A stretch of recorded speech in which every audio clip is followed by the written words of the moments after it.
성도는 하나님과의 관계가 회복된 사람이에요. 그러므로 성도는 기도의 사람이고 또한 기도의 사람이 되어야 되는 거예요. 올해는 무엇보다도 제가 기도에 관한 설교를 좀 많이 하려고 해요. 기도는 하나님과 교제하는 것입니다. 우리가 창조주 하나님과 교제할 수 있고 그를 만날 수 있고 그에게 우리의 모든 소원을 아뢰을 수 있고 그의 지도를 받고 다스림을 받을 수 있다는 것은 이 땅에서 누릴 수 있는 최고의 특권이고 축복인 거예요. 그러므로 기도는 생각만 하는 것이 아니라 실천해야 되는 거예요. 사랑하는 성도 여러분, 여러분은 여러분의 삶 가운데 기도를 논하는 자가 되지 마시고 기도하는 자가 되시기를 간절히 축원합니다. 성경에 기도에 관한 말씀이 많지만 구약에서 기도에 관한 성경 구절을 뽑아라고 하면 단연 시편이에요. 시편은 한마디로 기도의 책이라고 할 수 있습니다. 시편에서 가장 많은 종류를 차지하는 그 장르라고 하죠. 그 내용은 탄식시와 찬양시와 감사시입니다. 탄식시는 우리가 아는 대로 고난 중에서 하나님께 간구하는 기도예요. 그런데 여러분, 간구와 찬양이 모두 기도인 거죠. 따라서 탄식시는 간구의 기도고, 그리고 찬양과 감사의 시는 결국 찬양의 기도인 것입니다. 그러므로 시편 전체가 기도의 책인 것이죠. 시편을 볼 때마다 깨닫는 것은 구약 성도와 신약 성도가 살아가는 방식이 너무나 동일하구나, 그걸 깨닫는 거예요. 시편에는 다양한 기도의 현장이 나옵니다. 성도의 다양한 그 기도의 현장, 그 속에서 들어있는 다양한 기도의 모습이 나오는 것이죠. 그러므로 시편에는 온갖 종류의 기도의 방식이 다 등장하는 것을 볼 수 있습니다. 우리는 시편에서 성도의 기도 생활을 확인하고 공감하고 확신할 수 있게 되는 것입니다. 그리고 오늘 읽은 시편 1편과 시편 2편은 시편 전체의 서론입니다. 그러고 보면 오늘 시편 1편과 시편 2편은 성도의 기도 생활의 서론이기도 한 것이죠. 시편은 거대한 기도의 저택과 같습니다. 기도의 집과 같습니다. 그러면 그 기도의 저택에 들어가는 문이 뭐냐? 시편 1편과 시편 2편이라는 사실이죠. 이 두 개의 문을 통해서 기도의 저택 가운데 우리가 거하며 살며 은혜를 누릴 수 있게 된다는 사실이죠.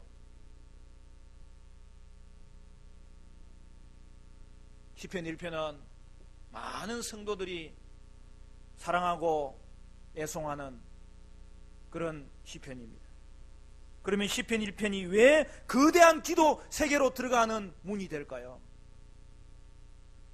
기도의 집으로 들어가려면 반드시 시편 1편의 문을 통과해야만 됩니다. 그러면 시편 1편의 핵심이 무엇입니까? 시편 1편은 우리가 잘 아는 대로 이렇게 시작하죠. 복 있는 사람은 악인들의 꾀를 따르지 아니하며 죄인들의 길에 서지 아니하며 오만한 자들의 자리에 앉지 아니하고. 시작부터 얼마나 우리의 마음을 따뜻하게 하는 표현이 등장하는지 몰라요. 복 있는 사람은, 그러면 시편 1편의 핵심이 복 있는 사람입니까? 그렇지는 않아요.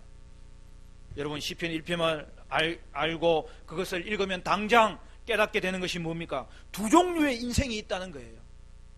그렇지요? 하나는 복 있는 인생이고 하나는 실패하는 인생이라는 것입니다.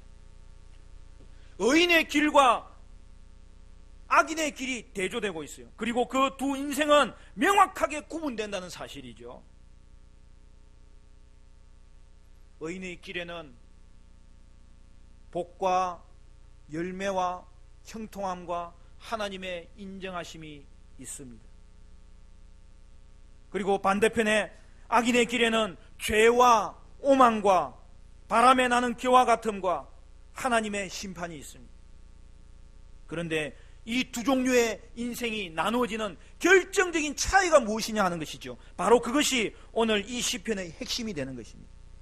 그것이 2절 말씀이에요.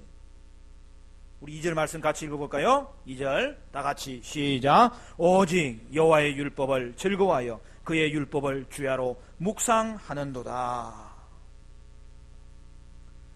의인의 인생이 달라지는 결정적인 원인이 무엇이냐? 바로 하나님의 말씀을 묵상하는 데 있다는 사실이죠. 의인은 하나님의 말씀을 즐거워합니다. 그래서 그 말씀대로 살기를 즐거워하는 것이죠. 그러기 위해서 하나님의 말씀을 가까이 하고 하나님의 말씀을 묵상하는 것입니다. 그리하여 말씀은 성도의 삶의 원리가 되는 것입니다.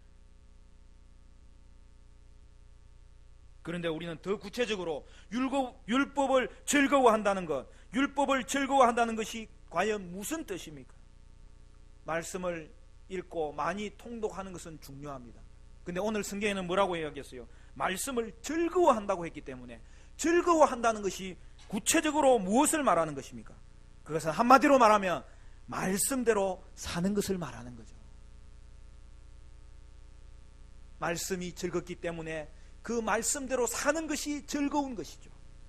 그러므로 시편 1편은 여러분 1절에서 보듯이 악인들의 꾀를 따르지 아니하며 죄인들의 길에 서지 아니하며 오만한 자들의 자리에 앉지 아니하는 것을 말씀하고 있습니다.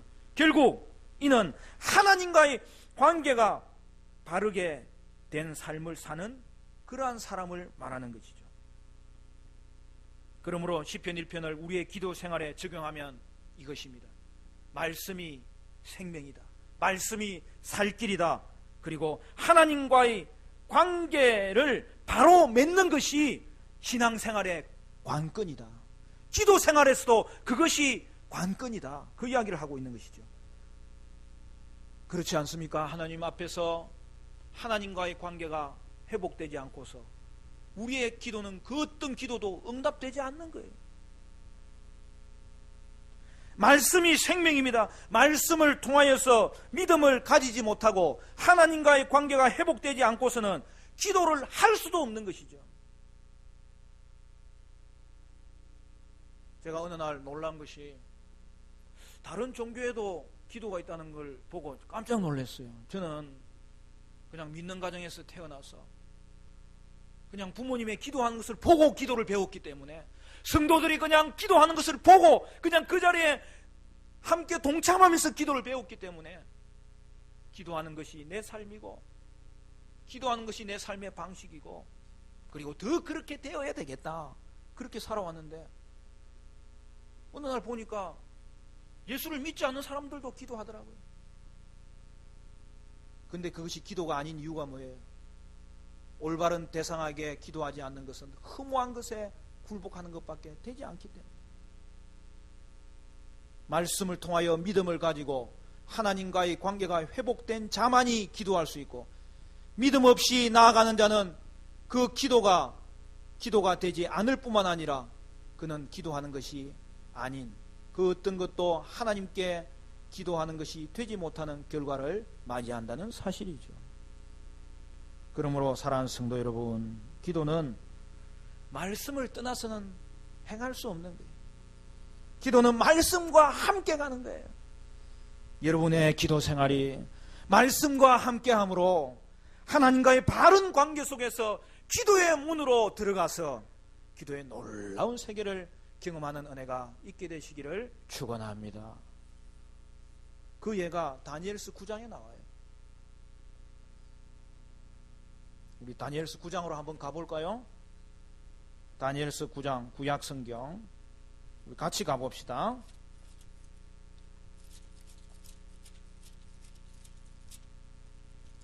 구약 1248쪽 페이지를 찾으시면 돼요. 다니엘서 9장을 가면 거기에 다니엘이 하나님께 기도하는 장면이 나와요. 그런데 그가 하나님께 기도하러 나아가게 된 계기가 무엇인지를 보여주면서 기도하는 것이 나와요.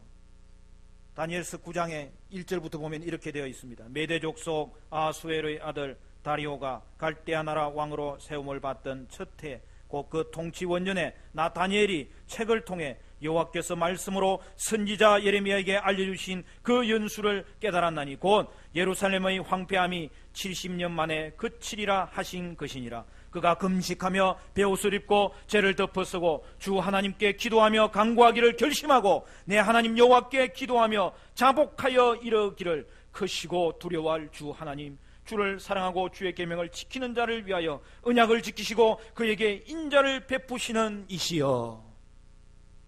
여기 보면 다니엘이 책을 통해서 예레미야에게 알려주신 그 연수를 깨달았다고 되어 있습니다. 여러분, 여기 나오는 책이 뭐예요? 성경이죠. 구체적으로는 예레미야서를 그가 읽게 된 것입니다. 다니엘은 하나님의 말씀인 예레미야서를 읽는 중에 깨닫게 된 것이죠. 그렇습니다. 다니엘은 말씀을 깨달을 수 있었기 때문에 그는 기도의 자리로 나아갈 수 있었다는 사실이죠. 사랑하는 성도 여러분, 말씀을 깨달을 때에 기도의 문이 활짝 열리는 것입니다. 말씀을 깨닫게 될 때에 그 말씀을 붙잡고 사랑하는 그 주님 앞에 나아갈 수 있는 마음의 불붙듯한 심령이 되어서 하나님께 나아갈 수 있게 되는 것입니다. 말씀으로 인하여 기도의 문이 열리고 기도 생활로 나아갈 수 있게 됩니다. 그래서 말씀이 기도의 문을 여는 것입니다.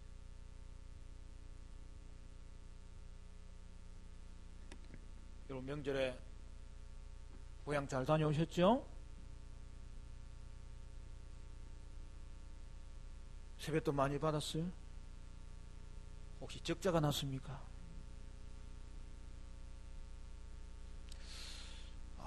올해 저도 좀 적자가 난 것 같아요. 점점 적자가 심해지고 있어요. 우리 애들이 받아오는 것보다 나가는 게 많은 것 같아요. 올해는 제가 적자 안 나도록 기도를 많이 했는데 주의 뜻이 있는 줄로 믿습니다.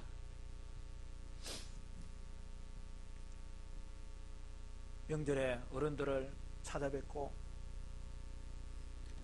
절하고 인사를 나누는 것이 참 기쁜 일입니다. 그런데 또 애로사항도 많잖아요. 한 번은 한 며느리가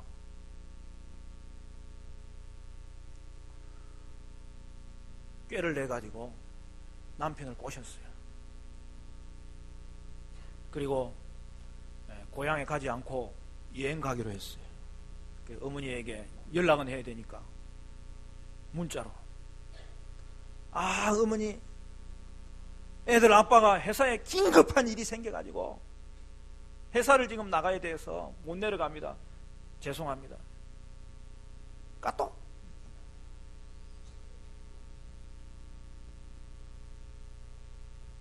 어머니에게 연락이 왔어요. 아이고 얘야, 참 안 된 일이구나.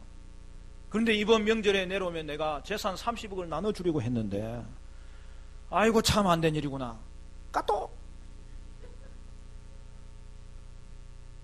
며느리가 그걸 받고 한참 궁리하다가 아이고 어머니, 내가 알아보니까 회사 나가는 날이 이번 주가 아니고 다음 주입니다. 까똑. 그러니까 어머니한테 연락이 왔어요. 아이고 며느라, 미안하다. 나도 잘못 알고 재산이 30억인 줄 알았더니 30만 원이더라. 까똑.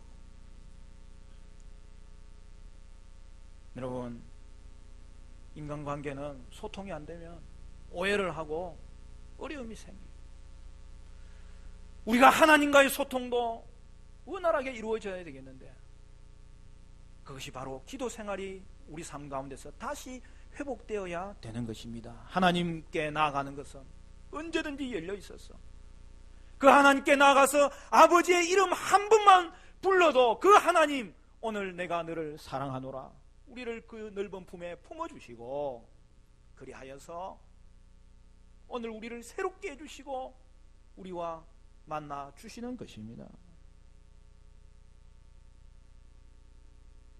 그러기 위해서는 여러분에게 말씀의 부흥이 있으시기를 바라고, 그로 인하여 하나님께 기도에 들어가는 기도의 부흥이 있으시기를 축원합니다.